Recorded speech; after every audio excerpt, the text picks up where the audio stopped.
afternoon. I'm Francis Anthony Ang, and I'm currently taking Masters in ASEAN Studies.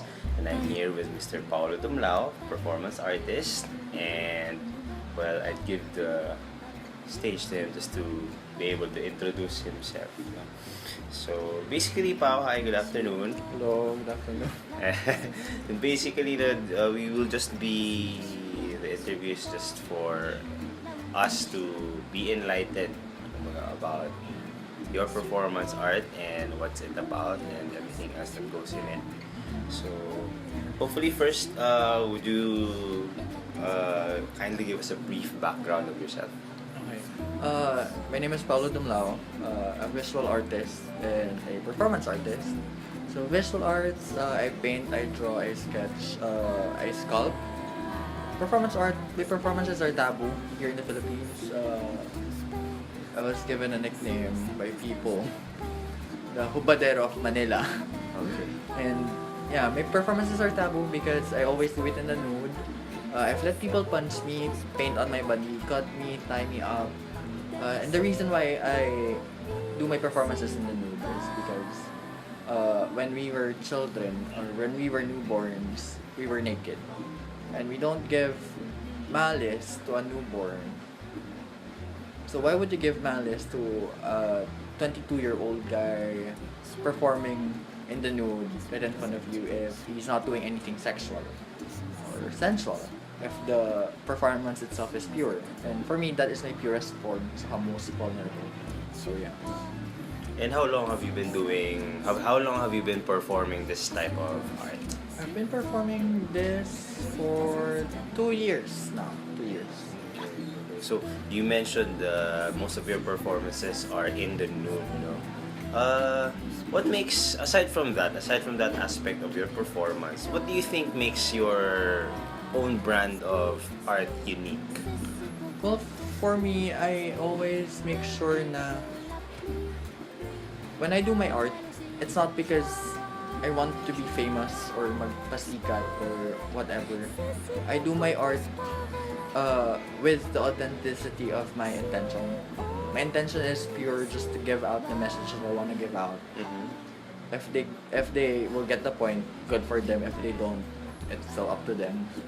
As long as I did my part. Yeah. So for me, it always has been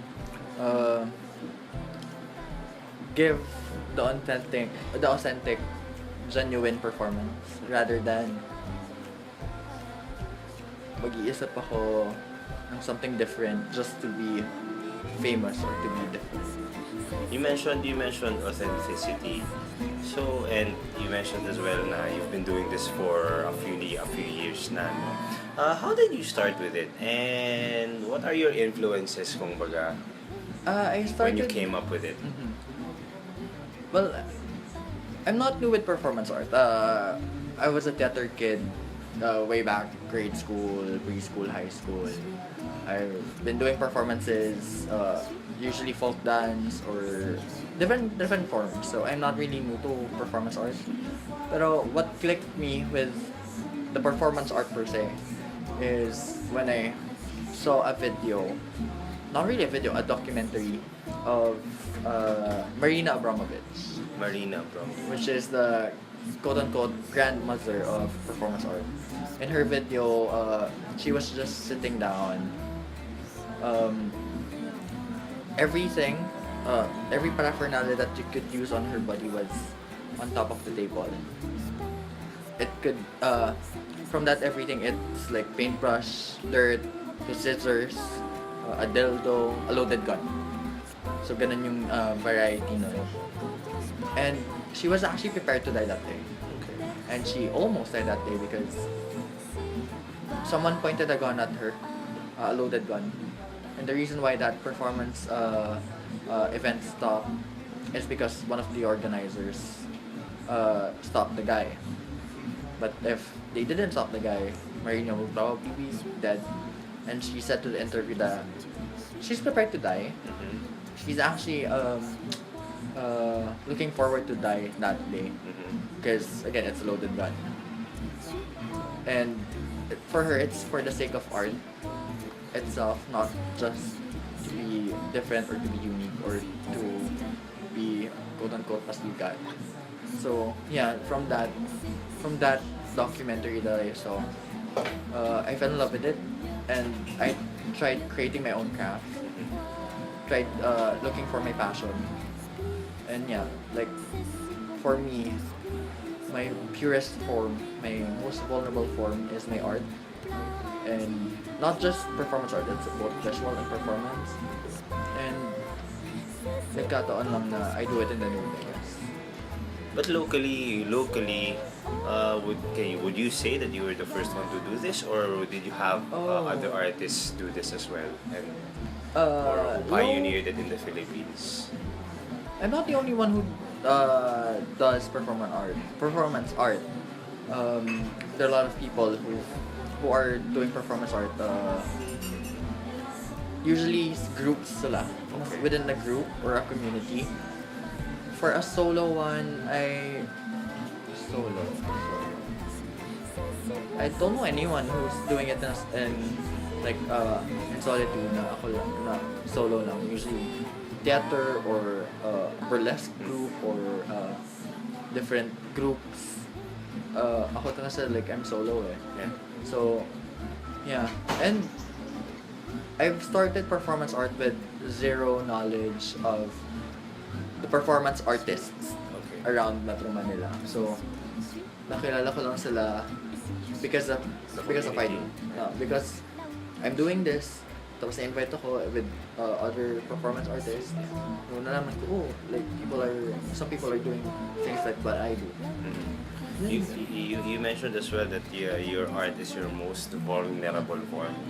So would you say that this particular one, through your performances, it's these particular medium of art would be your best one, or your most favorite among Which all? one is Your performance? Kasi you said you're a painter as well, and you sculpt as well. So you've been doing this it's- more consistently than the others.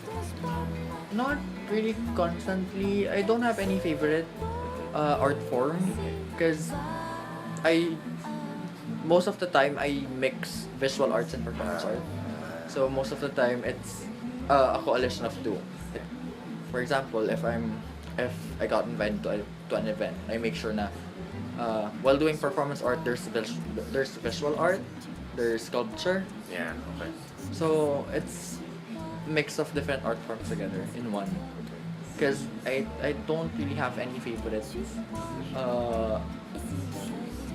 My philosophy is for the love of art, Yeah. and I just do it because I wanna express myself.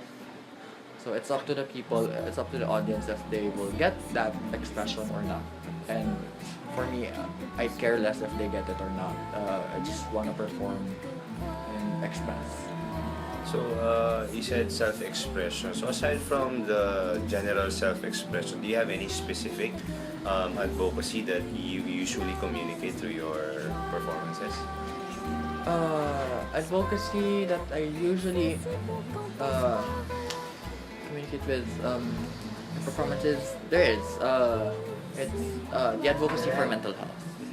Because I suffer from 4 different disorders. I have bipolar 1, I suffer from post-traumatic stress disorder, I suffer from depression and anxiety, and ADHD. So with my advocacy with mental health, I always incorporate that one. So kadalasan they see my art dark or very philosophical or very poetic and psychological. Usually dark. Parang, uy, ang dark naman, ang bigat. Okay. But it's not, for me kasi, mental health is not just mabigat. It sounds mabigat with other people, pero for me, it's not mabigat. How so? Well, when people hear things about suicide or things about depression or bipolar disorder, there's a certain stigma we're in. oh, okay, so suicidal siya, he is a suicide survivor, so parang there's pity, kaya may sadness. But I don't really pity myself, so I don't find sadness in my, or darkness in my art. Or anything mabigat with my art.